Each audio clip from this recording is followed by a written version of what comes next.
So this is a good startup question. Our past interview, we had a good conversation about what you were doing in your comedy videos and how all this works, but you've now had a lot more time making these observations around small town Saskatchewan, around rural Saskatchewan. What I would imagine that level of introspection, in order to be able to put out the number of videos that you have, ultimately changes the way you view the world around you. Would you say that it's different? You think about things differently? Yeah, it's absolutely. Yeah. It totally does. Man, especially with what's going on. I mean, you can kind of conglomerate social media and COVID almost together with what's gone on in the last little while. But man, things, I've really noticed it. I mean, I haven't been doing this for a long time. Like, I mean, just over a year here now that I've kind of been putting videos out kind of thing. And I've noticed even since I started doing it till now that people get very sensitive and ratcheted up on social media.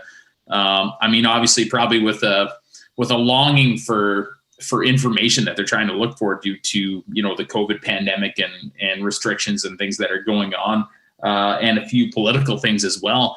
But I've really been being I wouldn't say, careful, but I mean, conscious of what I'm putting online, as far as content goes, just because of what's happening in the world right now. And I mean, I guess I don't really mean to use it as an example, but when you look at what happened with the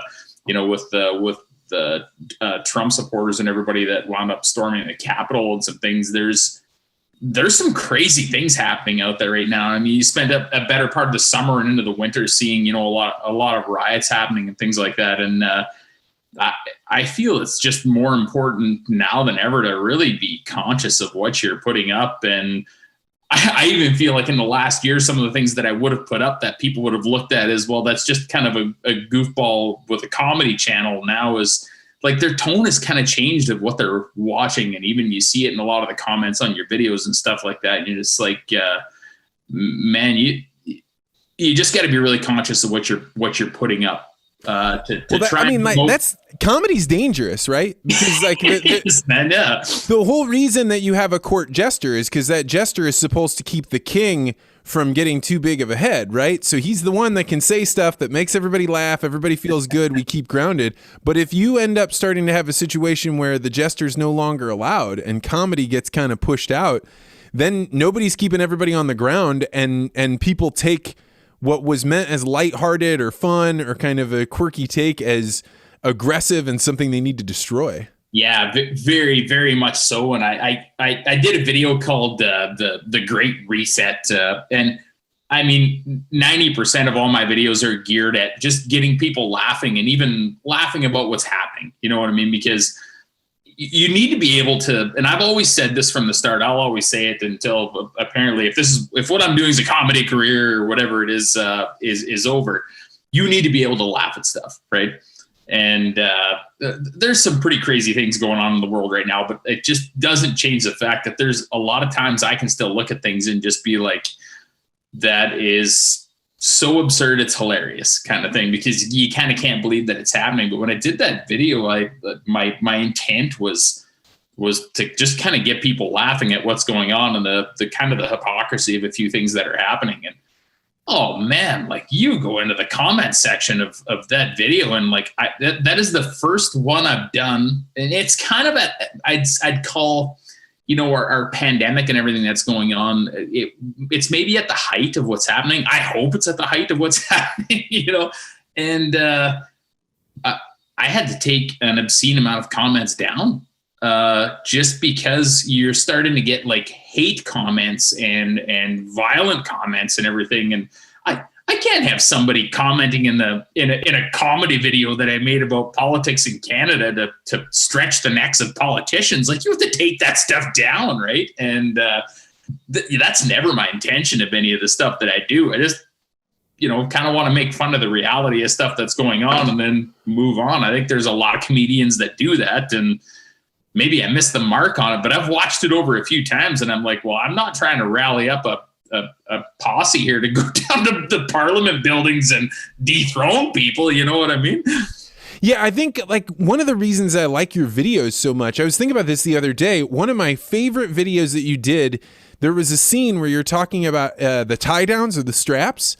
And you're talking about if you don't have eye protection, then the next strategy is just turn your head and like try and like put your hand up. And I was like, Saskatchewan safety shield. You just gotta go like this, right? There is no man on the planet that has not had that happen to them. And there's not one.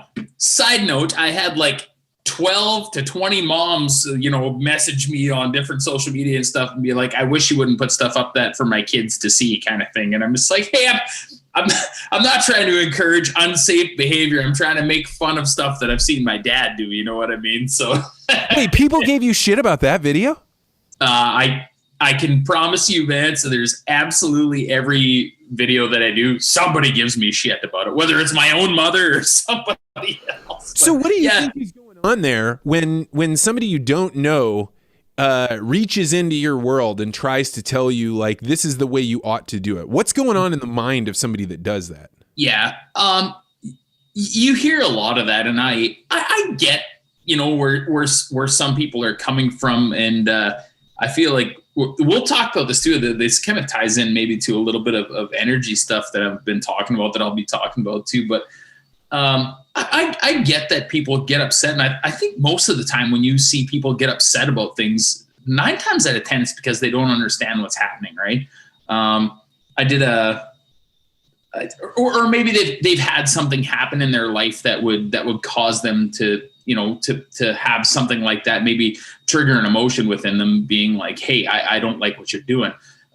Case in point would be I did a video called Beer Equals Barley. Is a 2-part video just where I went through like the start to finish of a can of beer of how you get it. And I was actually lucky enough to partner with the Great Western Brewing Company right here in Saskatchewan.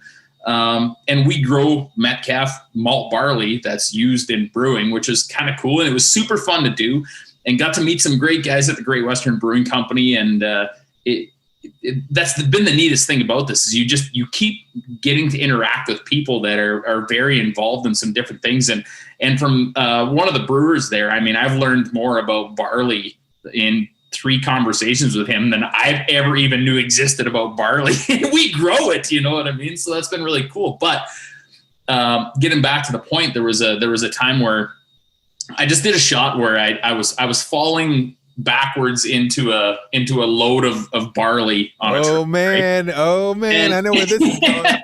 Okay, but it's so like the thing is people get very very concerned. And I remember as a kid, my parents always told me, you have to be very careful. You don't want to stand in a load of barley and the danger of a bin. And when you start getting a cave action going in a bin, that you can actually get yourself in trouble. And I get it, but it's different when you're on the top of a load, and maybe it's something that I shouldn't have been doing on my video kind of thing, which you kind of don't think of at the time because there's really no way that I'd possibly be able to get hurt doing what I was doing. But if you get a kid in the wrong situation that's doing something like that, I could see how you might be concerned about it. And this parent was concerned because there'd been a group of kids in their community that had actually had a fatal incident involving grain collapsing in a storage unit.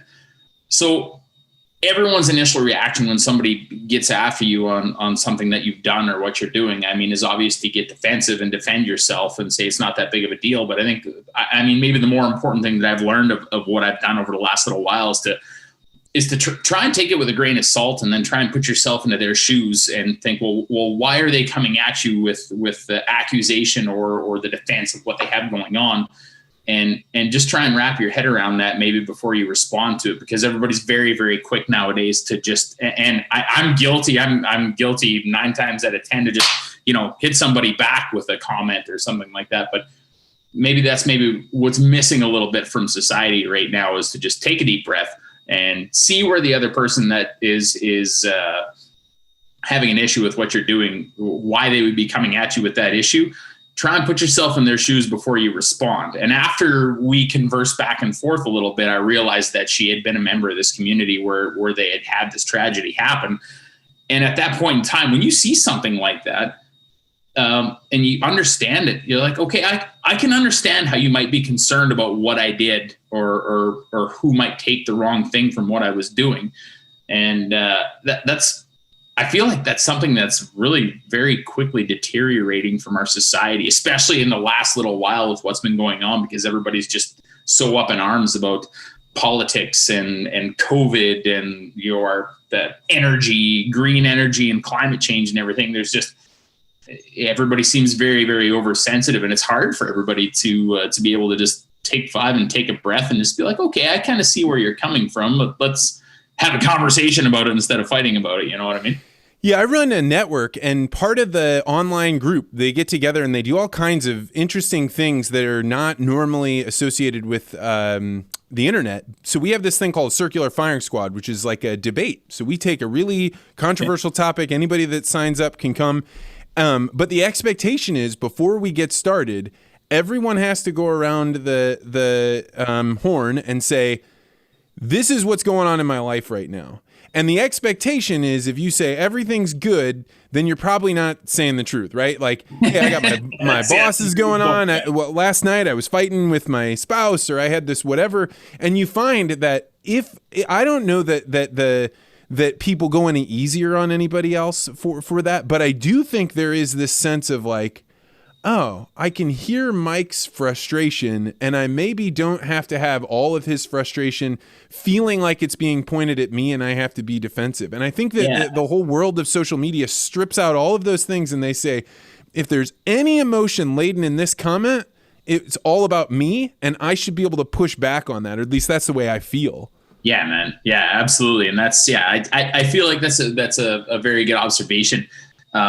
You really see it in people, and that's if you dig a little bit past the comment that somebody's making, it's maybe it has absolutely nothing to do with them, but maybe it has something to do with somebody that they're very closely involved with, or somebody that they love, or a family member or something that's experiencing hard times kind of thing, and you're attacking the hard times that they're feeling, and thus so you retaliate with defense, and defense usually is anger before anything, which shouldn't be the way it is, but it's unfortunately human nature, right? So you get with a lot of these videos that I do, and a lot of the stuff that I cover, and I've kind of pulled off a little bit. I try and do like I call it a ratio of like 1 to 4. So I'll do like if I'm covering something sensitive or political or something like that, I'll do a video on that kind of thing, which is, my videos are my opinion, like I'm not speaking on behalf of somebody. I'm not speaking for Saskatchewan. They didn't elect me to do that. The Scott Moe was the one they elected to do that. I'm not speaking on behalf of Canada.